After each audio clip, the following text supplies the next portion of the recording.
La pantalla detrás de mí estaba llena de cronogramas de despliegue y protocolos de migración de servidores, pero todo lo que podía oír era el zumbido implacable de mi teléfono. Estaba a mitad de frase, guiando al equipo ejecutivo a través de un despliegue de seguridad, cuando las vibraciones se intensificaron, 3, 4, 5 seguidas. Pussy. Nunca interrumpo una presentación, especialmente no una tan importante, pero algo en mi estómago se retorció. Me excusé con un rápido, dame un momento, y salí.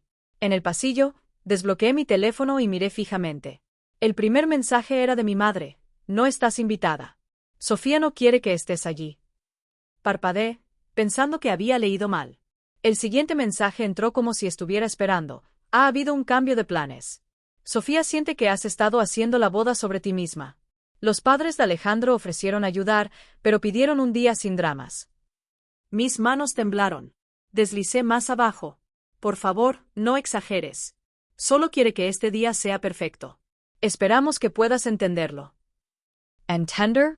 Después de cubrir el depósito del lugar, después de pagar el catering, el fotógrafo, los alquileres, más de 85.000 euros en gastos, cada uno transferido desde mi cuenta con la esperanza silenciosa de que quizás, solo quizás, nos acercara más.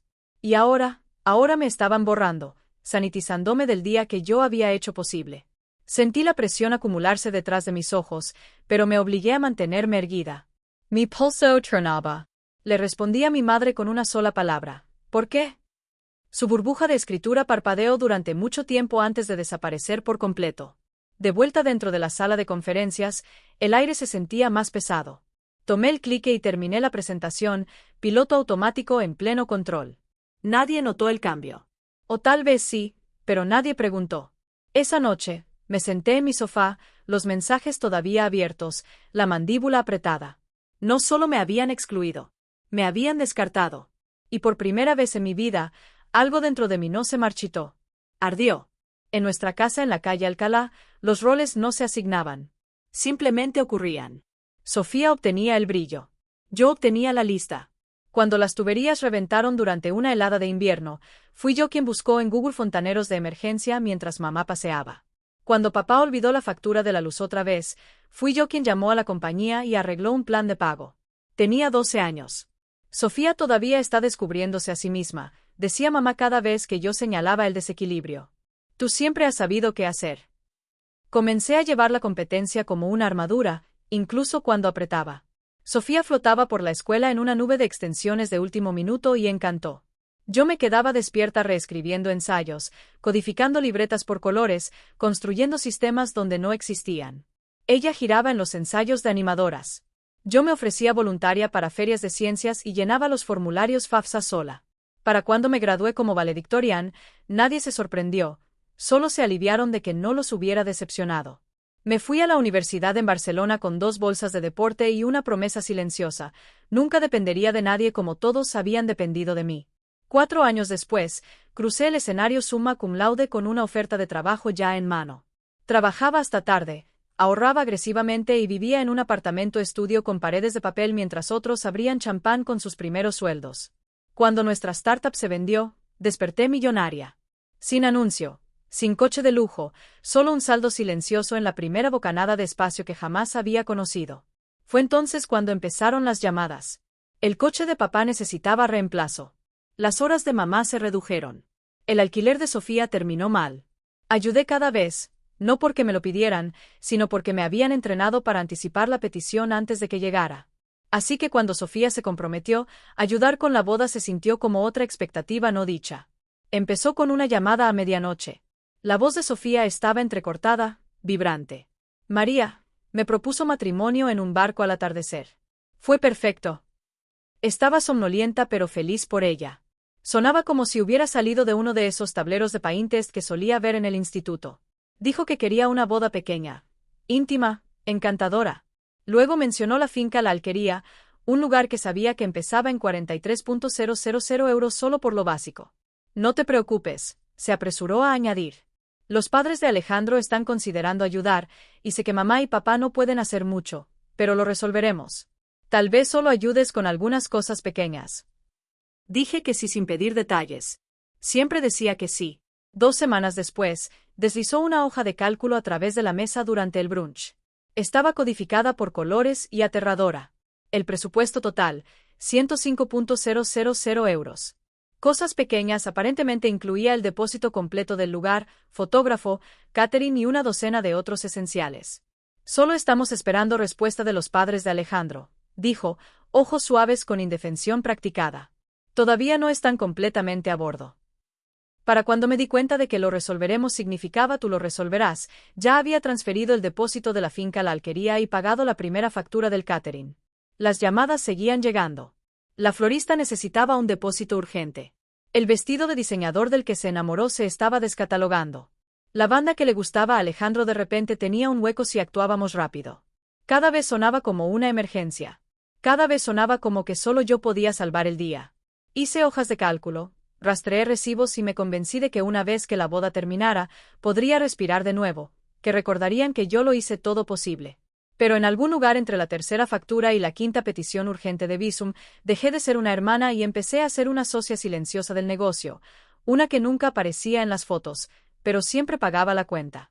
Y cuando finalmente pregunté qué contribuía a la familia de Alejandro, Sofía dudó. Están indecisos. Dijeron quizás más tarde. Es solo un momento estresante. Aparentemente, no era lo suficientemente estresante para que se perdieran el retiro de spa que habían reservado para el fin de semana de despedida de soltera. Empezó pequeño. Un grupo de chat al que no me añadieron. Una reunión con la florista programada durante mi revisión trimestral. Una cata de tarta que descubrí por una foto etiquetada en la historia de Instagram de Sofía. Cada vez que preguntaba, tenía una razón. No pensé que estuvieras libre. Supuse que mamá podía ir en su lugar. Quería decírtelo, fue súper de última hora. Quería creerle. Me dije que solo estaba abrumada. Pero a medida que pasaban las semanas, el patrón se endureció. Yo pagaba la cuenta por decisiones a las que no me invitaban a tomar.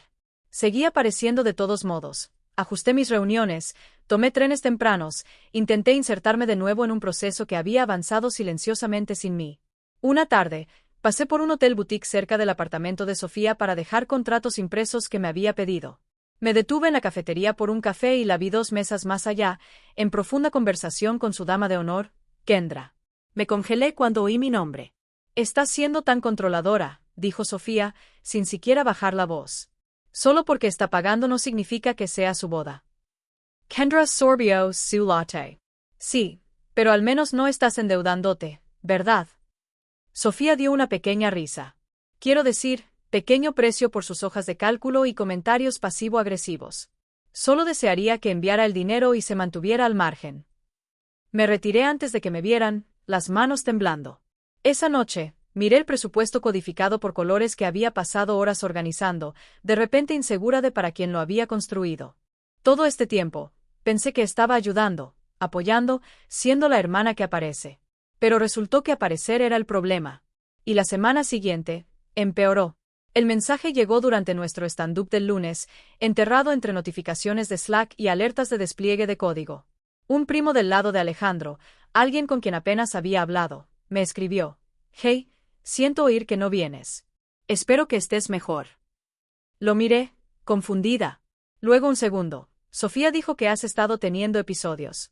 No sabía que las cosas estaban tan mal. Mis manos se enfriaron. Episodios. Llamé a mi madre en mi descanso. Contestó al tercer timbre, ya preparándose.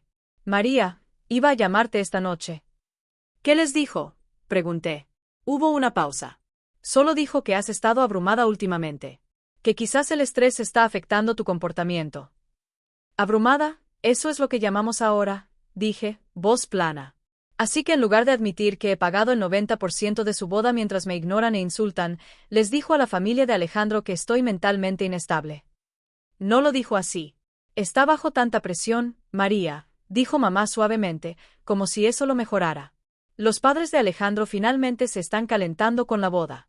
Solo tiene miedo de que algo la arruine. Algo como yo. Silencio.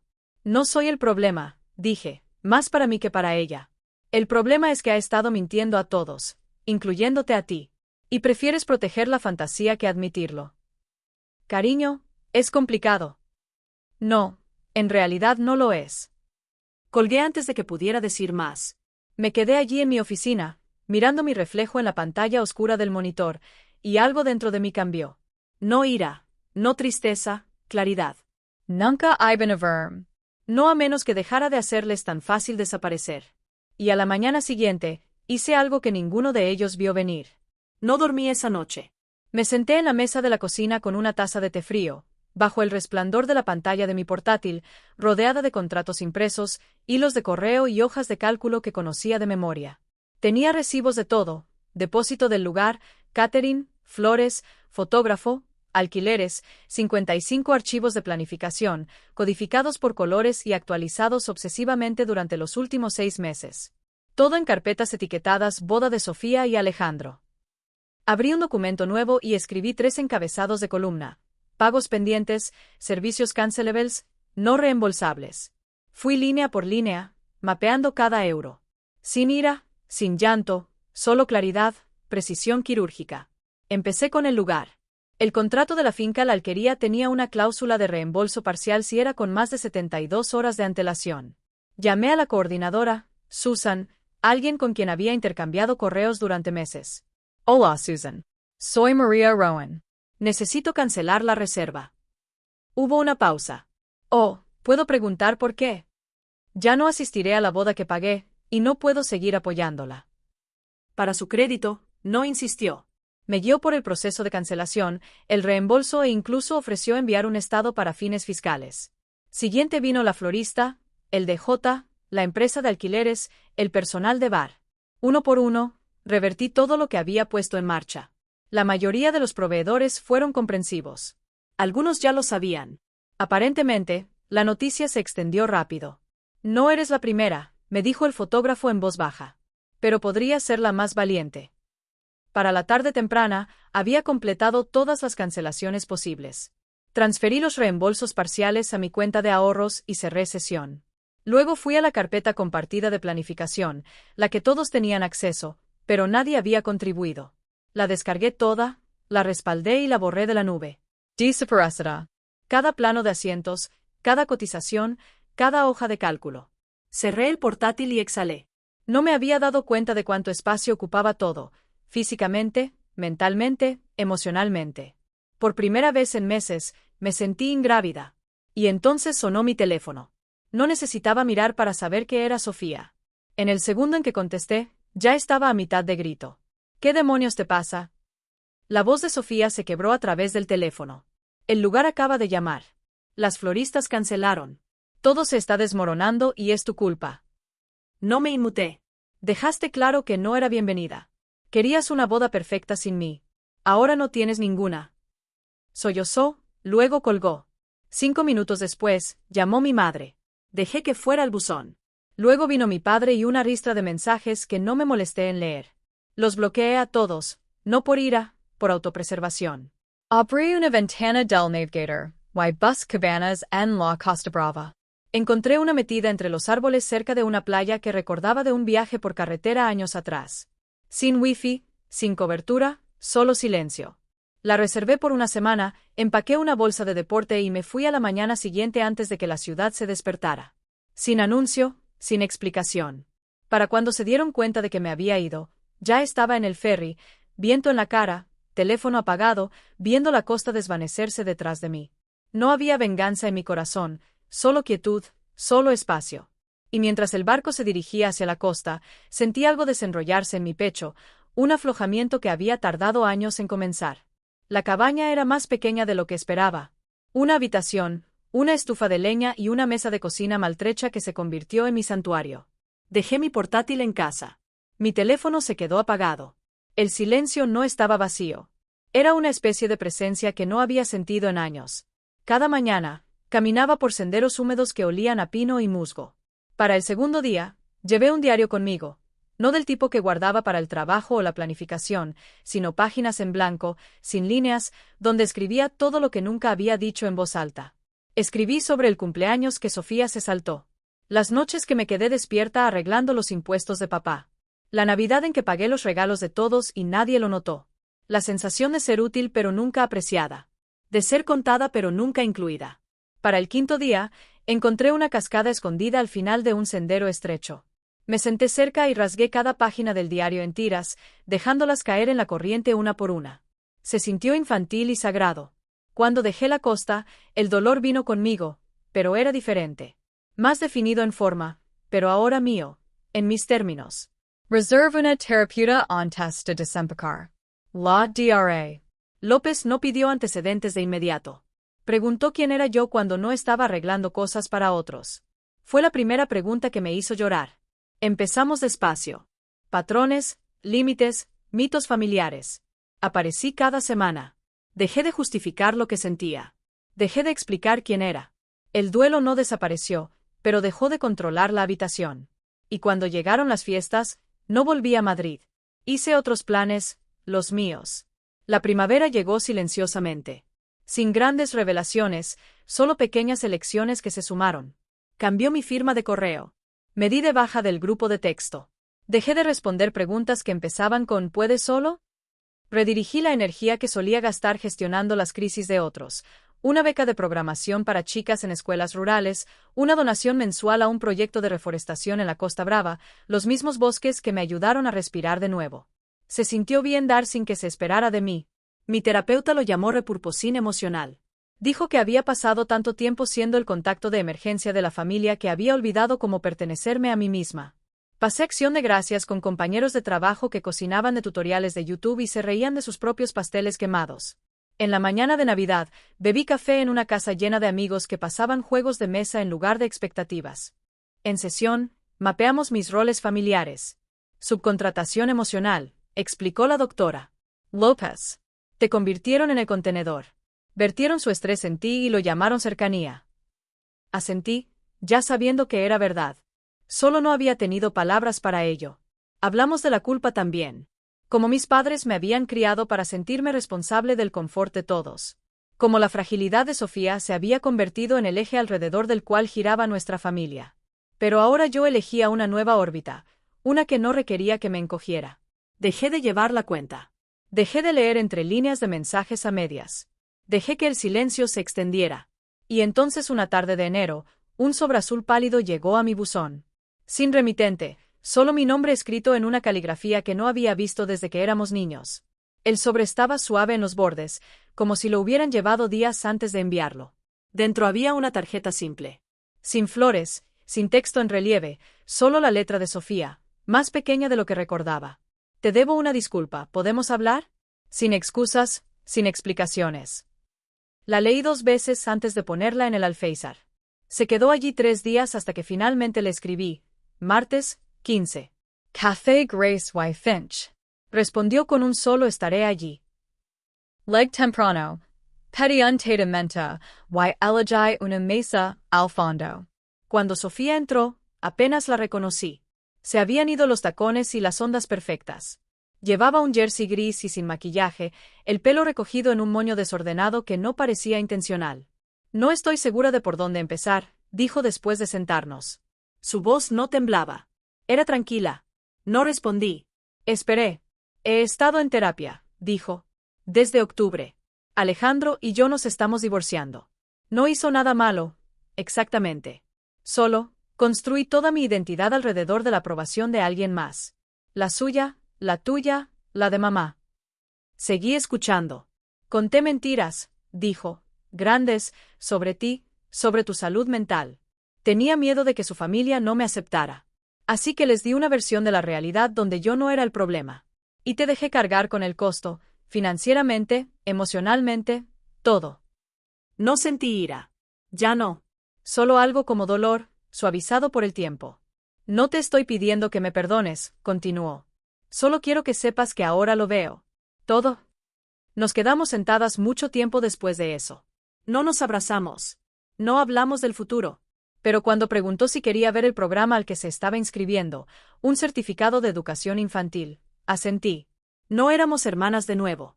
Todavía no. Pero tampoco éramos extrañas.